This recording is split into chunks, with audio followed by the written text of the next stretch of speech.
카드놀이. 미국의 34대 대통령 아이젠하워의 어린 시절 이야기이다. 하루는 그가 친구들과 함께 카드놀이를 하게 되었다. 그런데 그에게 처음부터 너무 형편없이 나쁜 패가 들어왔다. 그는 심통이 나서 자기 패를 내팽겨치면서 이렇게 말했다. 이게 뭐야? 처음부터 이렇게 나쁜 패를 주면 어떡해. 다시 해.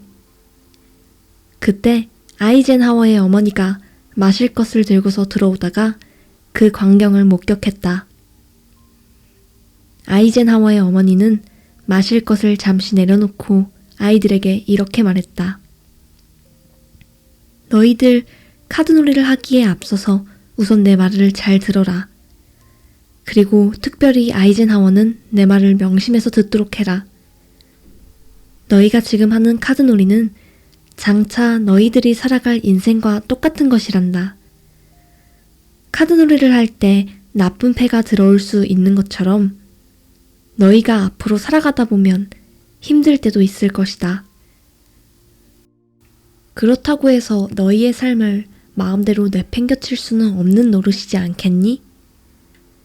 힘들고 어려울 때일수록 참고 견디면서 지혜롭게 그 순간을 잘 넘겨야 할 것이야.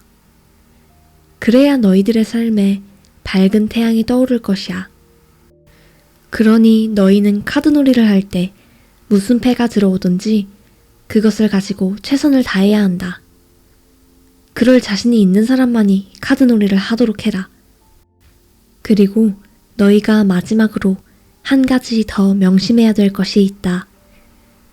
누구에게든지 패는 항상 좋게만 들어오지 않고 또 항상 나쁘게만 들어오지 않는 법이란다. 아이젠하워는 자기의 경솔했던 행동을 깊이 뉘우쳤다. 그리고 어머니의 가르침을 마음에 깊이 새겼다. 그 뒤 살아가면서 그에게 수많은 역경이 있었다. 그러나 그는 고비 때마다 어머니의 말씀을 되새기면서 지혜롭게 잘 넘겼고 그는 미국의 대통령까지 되었다. 우리의 인생에는 걷기 쉬운 평지만 나타나는 것은 아니다. 사실 그러면 재미가 없을 것이다. 때로는 땀 흘리면서 올라가야 될 오르막길이 있을 수도 있고 때로는 조심조심 내려가야 될 가파른 비탈길도 우리의 눈앞에 나타날 것이다. 보석과 돌멩이. 한 가난한 어부가 있었다. 어느 이른 새벽에 그는 그물을 들고서 고기를 잡기 위해 강가로 나갔다. 그런데 너무 이른 시간이어서 주변은 캄캄했다. 그래서 그는 그물을 땅에 내려놓고 날이 밝아질 때까지 잠시 기다리기로 했다. 그는 앉은 채로 무심결에 자기의 손을 뻗어 주변을 더듬거려 보았다. 그랬더니 손에 포대자루 같은 것이 잡혔다. 그 속에는 작은 돌멩이들이 가득 담겨져 있었다. 그는 마냥 앉아서 기다리기가 너무 무료해서 그 속에 있는 돌멩이들을 하나씩 차례대로 끄집어내었다. 그리고는 아무런 생각 없이 강물을 향해 돌팔매질을 했다. 퐁당 소리가 아주 상쾌하게 들렸다. 어느덧 주변이 서서히 밝아지기 시작했다. 이제는 그물을 던져도 될 것 같아 그는 그 자리에서 일어났다. 그는 포대 안에 들어있던 마지막 돌멩이를 마저 던지기 위해서 남은 돌멩이를 꺼냈다. 그는 그 돌멩이를 손으로 집어서 막 던지려고 했다. 그러나 그 순간 깜짝 놀라고 말았다. 돌멩이가 손 안에서 빛나고 있었던 것이다. 지금까지는 어두워서 제대로 보지를 못했는데 어슴푸레한 빛에 반사되는 그 돌멩이는 분명 예사롭지가 않았다. 손바닥에 놓고 자세히 살펴보니까 그것은 틀림없이 값진 보석이었다. 그제야 그는 가슴을 치면서 뉘우쳤다. 지금까지 그 값진 보석들을 아무런 생각도 없이 깊은 강물 속에 내던져버리고 말았으니 얼마나 속이 상했겠는가? 그러나 이미 지나가버린 일을 후회해본들 소용이 없는 노릇이었다. 우리에게 주어진 시간은 보석보다 더 값진 것이다. 그것은 바로 우리의 생명과도 연결되기 때문이다. 이미 흘러간 시간은 다시금 우리에게로 되돌아올 수가 없다. 매 순간 무슨 일을 하든지 최선을 다하는 마음을 잃지 말자. 누구를 대하든지 최선의 사랑으로 대하자.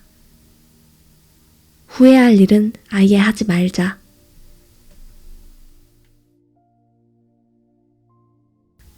히로시마.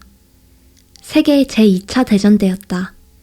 미국은 전쟁을 속히 종식시키기 위해서 엄청나게 무서운 폭탄을 만들었다.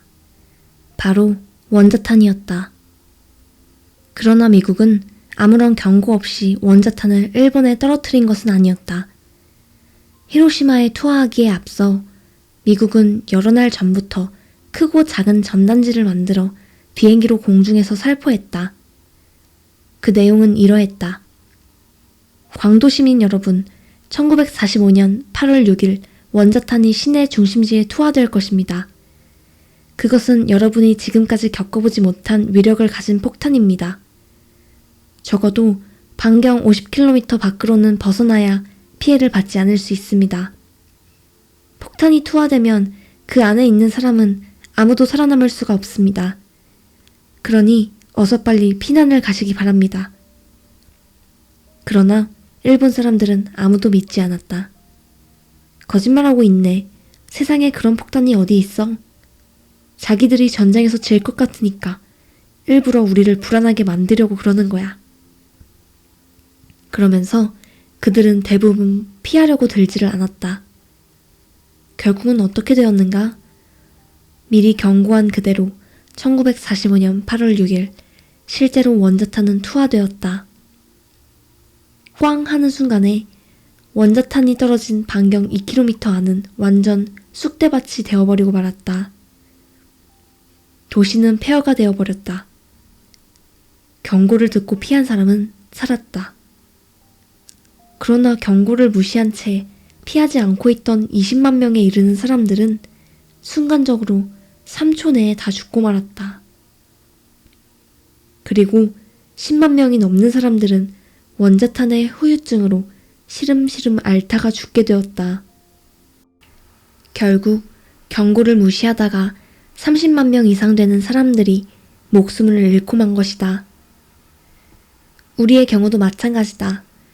세간의 말이라 할지라도 그 얘기를 쉽게 무시해버려서는 아니 된다. 단순히 소문만 무성할지라도 그 속에는 진실이 숨겨있기에 마련이니 그것을 잘 선별하는 안목이 우리에게는 필요하다. 신데렐라의 뒷이야기. 누군가가 동화 신데렐라의 후편을 이렇게 꾸며보았다. 신데렐라는 그 나라의 왕자와 결혼을 하게 되었다. 달콤한 신혼여행이 끝나고 그들은 궁중으로 되돌아왔다. 그런데 신데렐라가 평소에 꿈꾸었던 궁중의 생활은 현실과 너무나도 달랐다. 신데렐라는 날마다 수많은 사람들을 접견해야 했다. 얼마나 피곤했겠는가? 거기다가 궁중의 예절은 까다로웠다. 신데렐라는 최선을 다해서 노력했지만 언제나 실수가 뒤따랐다. 왕자는 산더미와 같은 업무에 지쳐서 파김치가 다 되어서 집으로 돌아오곤 했다. 왕자의 귀가 시간은 자연히 자꾸 늦어졌다. 신데렐라는 처음 한동안은 잘 참았다. 그러나 가만히 생각해보니까 화가 나기 시작했다. 왕자가 유리구두 한 짝을 들고서 전국 방방곡곡으로 날 찾아다닐 때는 언제고 왜 이제는 내게 이토록 무심할까? 알았다. 왕자에게 틀림없이 다른 여자가 생겼구나. 신데렐라의 의심은 투정으로까지 발전했다. 왕자도 처음 한두 번은 잘 받아주었다. 그러나 투정이 계속 반복되니까 왕자도 신데렐라가 귀찮아졌다. 왕자는 신데렐라에게 대꾸하는 것도 지겨웠고 심지어는 집에 들어오는 것조차도 싫어졌다. 그것을 보면서 신데렐라는 이제 더 이상 왕자가 자기를 사랑해주지 않는다고 왕자를 원망하기 시작했다. 그들은 더 이상 사랑하는 사이가 되지를 못했다. 이처럼 아무리 사랑하던 사이라도 서로 간의 이해가 뒷받침이 되지 않으면 금방 금이 가버리고 만다. 부부는 서로 돕는 배필이다. 상대의 약점을 보완해주는 것이 배필이 해야 할 역할이다. 무엇을 바라고 기대하기에 앞서 내가 해야 할 일이 무엇인가를 먼저 생각하자. 그것이 서로가 행복해지는 길이다. 고양이의 털. 고양이를 좋아하는 사람이 있었다. 하루는 그가 기르는 고양이가 자기의 무릎 위에서 고이 잠자는 모습을 사랑스러운 눈초리로 바라보고 있었다. 그러다가 그는 갑자기 가위로 고양이의 털을 사정없이 깎아버렸다. 잠에서 깨어난 고양이는 거울에 비친 자기의 흉측스러운 모습을 보고서는 충격을 받게 되었다. 고양이는 털이 뜯긴 곳을 핥으면서 속으로 다짐했다. 이제 다시는 나를 미워하는 주인 곁으로 가까이 가지 아니하리라. 고양이는 방 한쪽 구석에서 서럽게 울기만 했다. 저녁이 되었다. 앞집에 사는 고양이인 고순이가 문을 두드리면서 크게 소리쳤다. 야옹아, 나와서 놀자. 그러나 야옹이는 자기의 모습이 너무나 창피해서 나갈 수가 없었다. 이웃집 고양이 친구들은 지붕 위에 모여서 마음껏 뛰어놀았다. 그러는 가운데 겨울이 되었다. 이상하게도 이웃집 고양이 친구들이 하나 둘씩 자취를 감추기 시작했다. 하루는 주인이 야옹이를 데리고 시장으로 갔다.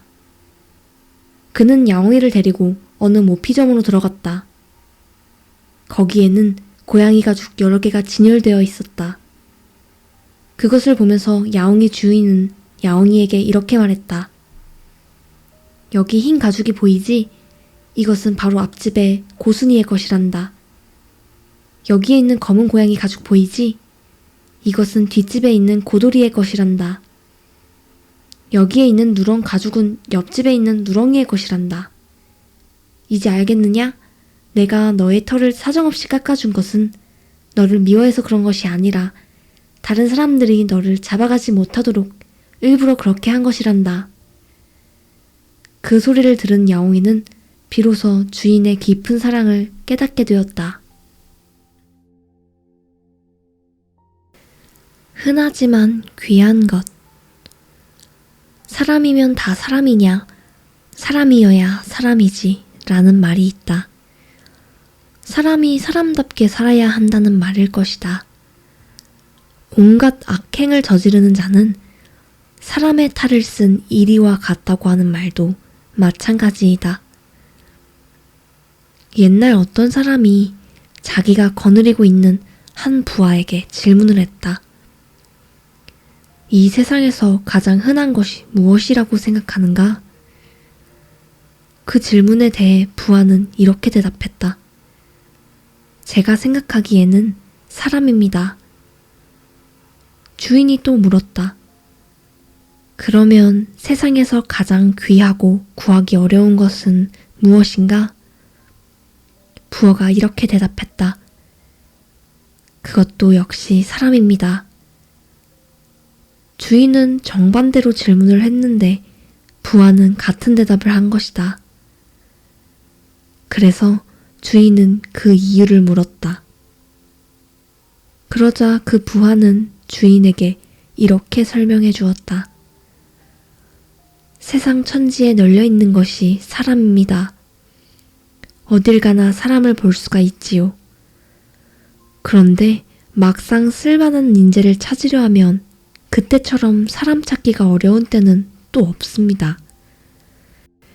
귀중한 인재를 찾기가 얼마나 어려운지를 보여주는 이야기다. 사람들은 보통 흔한 것보다 드물거나 많지 않은 것을 더 귀히 여긴다.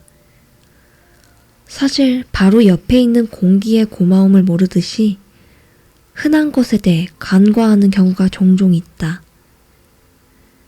또한 흔하지만 막상 찾으려면 귀하다는 옛 속담도 있다.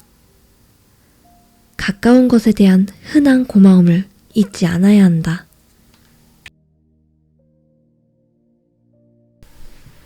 고개사의 딸.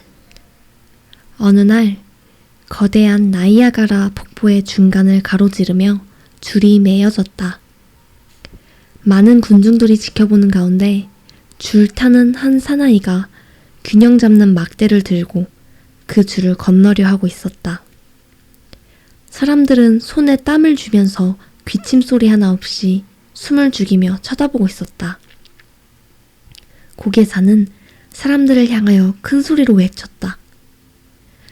제가 여기를 건너갈 수 있겠습니까? 사람들은 고개를 갸우뚱하면서 대답했다. 그건 모르지요. 당신이 직접 해보기 전에는. 고개사는 막대를 가누어 잡고 잠시 심호흡을 한 다음 천천히 외줄을 타고 그 무시무시한 물보라 위를 건너가기 시작했다. 얼마만큼의 시간이 흘렀다. 큰 박수갈채가 터지고 외줄타기에 성공한 사나이가 되돌아와 환호하는 군중 앞에 다시 섰다. 그리고는 큰 소리로 이렇게 또 물었다. 이번에는 외바퀴 수레 위에 한 사람을 태우고 함께 건너려고 합니다. 어떻습니까? 제가 성공할 수 있다고 믿으십니까? 그의 기막힌 재주를 눈으로 보았던 관중들은 자신있게 답변했다. 예, 이번에도 당신은 성공할 것입니다. 그럼 누가 이 수레 위에 올라타시렵니까? 고개사의 질문에 선뜻 나서는 사람은 아무도 없었다. 나중에 어떤 나이 어린 소녀가 나서면서 자기가 해보겠다고 했다. 고개사는 그 소녀를 등에 업고서 모든 사람이 지켜보는 가운데 무사히 건넜다. 나중에 알고 보니 그 소녀는 그 고개사의 딸이었다. 돈. 태종대왕 때 명제상으로 이름이 자자했던 유관에 관한 일화이다. 그는 높은 벼슬까지 지냈으면서도 집이 너무 가난하여 울타리도 없는 집에서 살았다.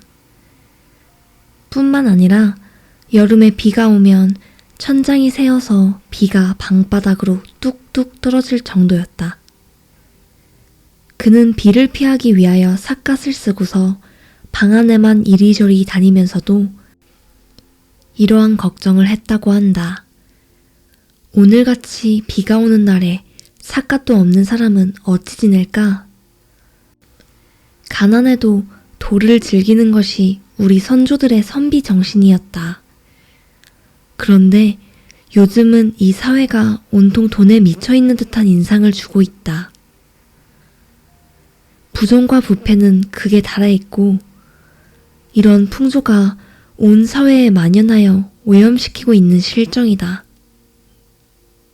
돈이라고 하는 말은 돌다라는 어원에서 나왔다고 한다. 돌고 도는 것이 돈이라는 뜻일 것이다. 그러나 또 한편 돈은 사람의 정신을 돌게 만드는 속성이 있는 것도 사실이다. 돈에 그 사람의 마음이 10도 정도 빼앗겨 있으면 그 사람은 10도만큼 돈 사람이다. 또한 돈에 20도 정도 마음이 쏠려 있으면 그 사람은 그만큼 정신이 돌아버린 사람이 되고 만다. 물론 돈은 소중하다. 그러나 이것은 어디까지나 쓰여져야 할 수단이지 그 자체가 목적이 되어서는 안 된다. 돈이 목적이 되어 남을 속이기도 하고 심지어는 죽이기도 하는 사람들을 볼 때 그야말로 돈 때문에 완전히 미쳤구나 라고 생각을 할 수밖에 없다. 사람보다 우선인 것은 없다.